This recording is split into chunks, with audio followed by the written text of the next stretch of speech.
Assalamualaikum warahmatullahi wabarakatuh. Di sini saya akan menjelaskan tentang Pulau Papua. Pulau Papua Barat bisa disingkat sebagai PB atau Pabar yang dulunya adalah Irian Jaya Barat. Nah, Pulau Papua Barat adalah sebuah provinsi Indonesia yang terletak di ujung barat Pulau Papua. Wilayah Papua Barat mencakup semenanjung Dombrai, Bombrai, Wondiwoi, serta Kepulauan Raja Ampat. Ibu kota provinsi ini terletak di Manokwari dengan kota terbesarnya adalah di Sorong. Provinsi ini dimekarkan dari Provinsi Papua melalui Undang-Undang Nomor 54 Tahun 1999. Pada awalnya, pembentukan provinsi ini mendapatkan penolakan dari masyarakat, sehingga implementasi dari pemekaran ini baru dilaksanakan melalui Instruksi Presiden Nomor 1 Tahun 2003. Walaupun pada 11 November 2004, Mahkamah Konstitusi menyarankan bahwa dasar hukum pembentukan Provinsi Irian Jaya Barat sudah tidak memiliki kekuatan hukum yang mengikat. Namun, kesadaran provinsi ini dinyatakan tetap sah. Berdasarkan Peraturan Pemerintah Nomor 24 Tahun 2007, nama Irian Jaya Barat diubah menjadi Papua Barat. Papua Barat sebagai pemekaran dari Provinsi Papua merupakan provinsi yang memiliki status otonomi yang khusus. Baik, yang selanjutnya oleh rekan saya. Baik, selanjutnya saya akan menjelaskan kota-kota yang ada di Papua Barat. Ada beberapa kota yang ada di Papua Barat, yaitu Kota Faka merupakan salah satu kota tertua di Papua. Yang kedua, Kota Kaimana. Ibu kota Kaimana ini terletak di distrik Kaimana. Yang ketiga, Kota Manokwari. Kota ini merupakan salah satu kota bersejarah bagi masyarakat Kristen di Papua. Karena pada tanggal 5 Februari 1855, dua orang penginjil mendarat di Pulau Manisman dan memulai karya penyebaran agama Kristen di Protestan di kalangan suku-suku yang masih suka berperangan satu sama lain. Yang keempat, Kota Manokwari Selatan. Ibu kota ini terletak di Rain Siki. Kota ini merupakan pemekaran dari Kabupaten Manokwari.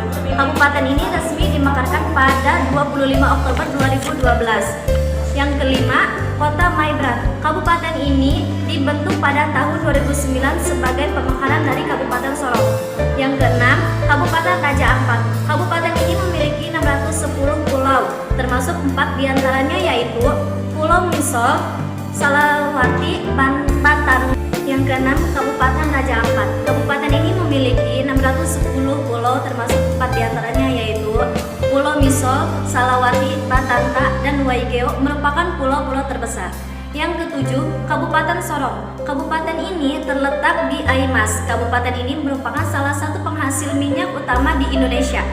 Yang terakhir yaitu Kabupaten atau Kota Teluk Bintuni dan Teluk Wondama. Ibu kota kabupaten ini mulai terbentuk pada tanggal 12 April 2003 sebagai hasil dari pemekaran Kabupaten Manokwari berdasarkan Undang-Undang Nomor 26 Tahun 2002. Yang selanjutnya akan dijelaskan oleh teman saya. Terima kasih.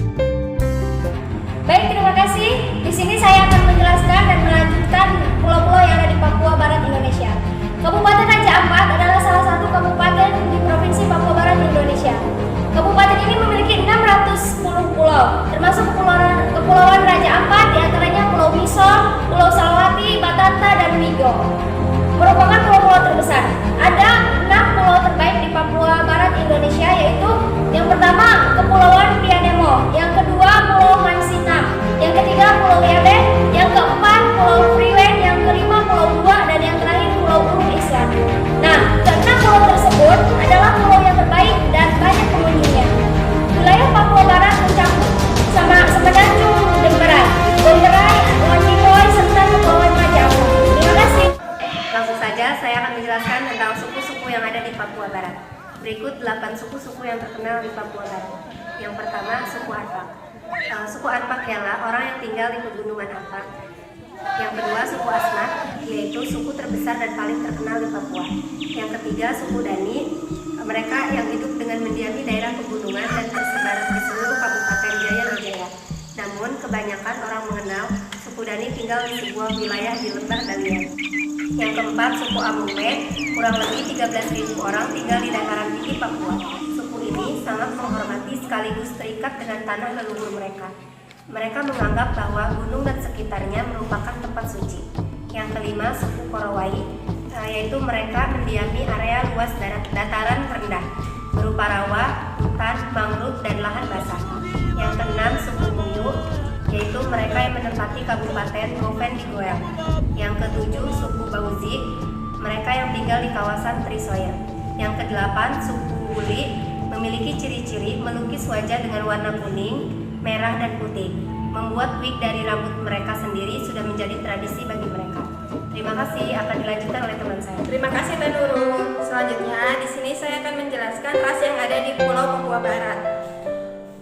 Ras yang ada di Pulau Papua Barat itu ada 4. Yang pertama, ras Melanosoid. Ras Melanosoid adalah ras yang menampilkan manusia dengan kulit dominan hitam atau gelap. Ciri-cirinya memiliki postur tubuh yang lebih tegap, tinggi badan rata-rata 160 cm sampai 170 cm.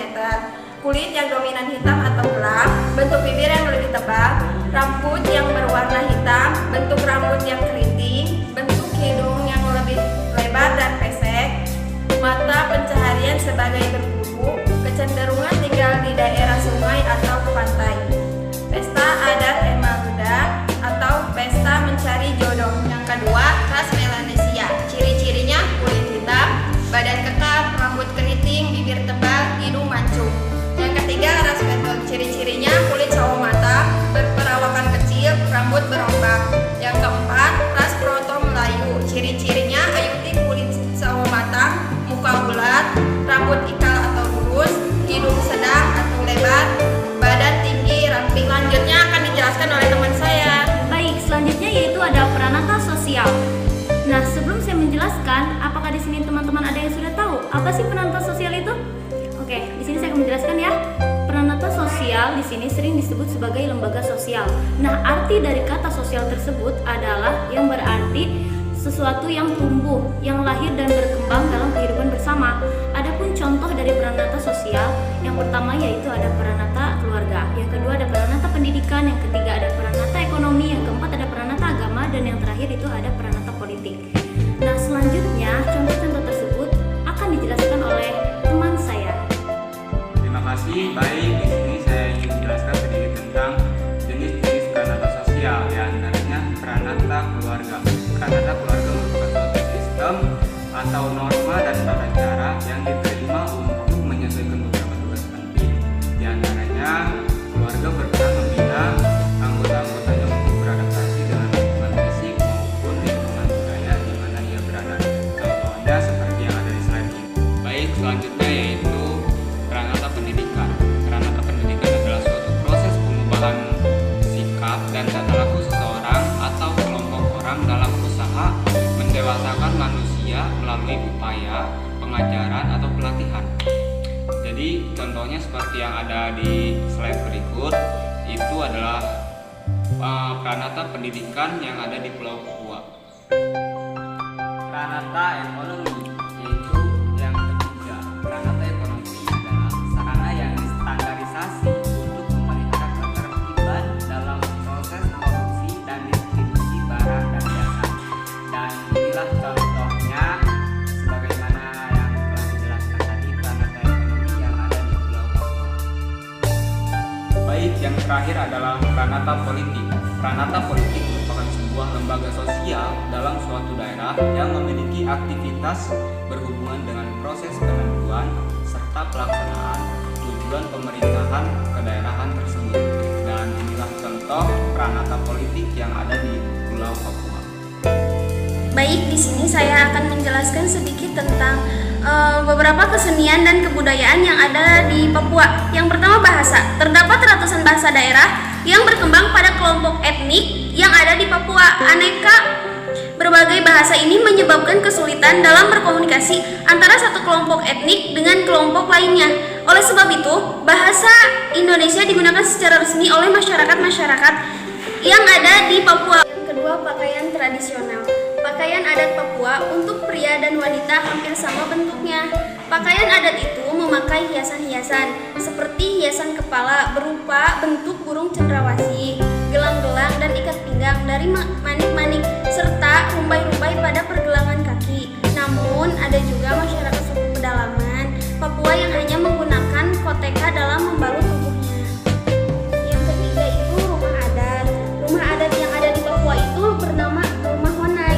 Rumah Honai itu terbuat dari kayu dengan atap berbentuk kerucut yang terbuat dari Honai sengaja dibangun sempit atau kecil dan tidak berjendela yang bertujuan untuk menahan hawa dingin. Pegunungan Papua, Honai dibangun setinggi 2,5 meter dan pada bagian tengah rumah disiapkan tempat untuk membuat api unggun